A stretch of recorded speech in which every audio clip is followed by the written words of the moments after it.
Stop! Stop the truck! The man shouted at the top of his lungs until he finally managed to stop the fire truck.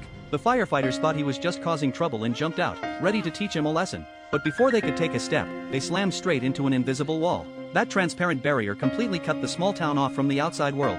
Just moments earlier, the town had been hit by a massive pressure wave. And the man, Bobby, had witnessed the whole thing with his own eyes. It was like the sky had dropped an invisible blade, slicing a bull clean in half in an instant. When Bobby reached his hand out in shock, his palm left a bloody print hanging in midair. The house next to him split right down the middle. And even a plane wasn't spared. It hit the unseen wall and exploded into flames. Soon the police arrived, combing the outskirts of town and searching for any weak point in the barrier. But after hours of trying, they finally realized the entire town was trapped inside what looked like a gigantic glass dome. Everyone was now a prisoner inside their own home. Before long, the US military showed up, fully armed and carrying the latest high-tech gear, ready to investigate the strange, invisible wall. They started by scanning the barrier with instruments, but nothing showed up.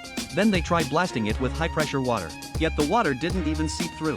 As night fell, the town's sheriff, uneasy and sleepless, patrolled the area around the barrier. When he cautiously reached out to touch it, his pacemaker suddenly exploded inside his chest. He collapsed to the ground in agony.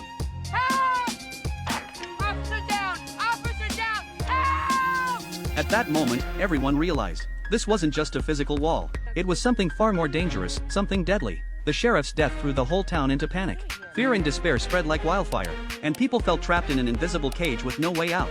Some refused to give up. They began digging underground, desperate to find an escape route. But when they reached 200 meters below the surface, they discovered the horrifying truth. The transparent wall was still there.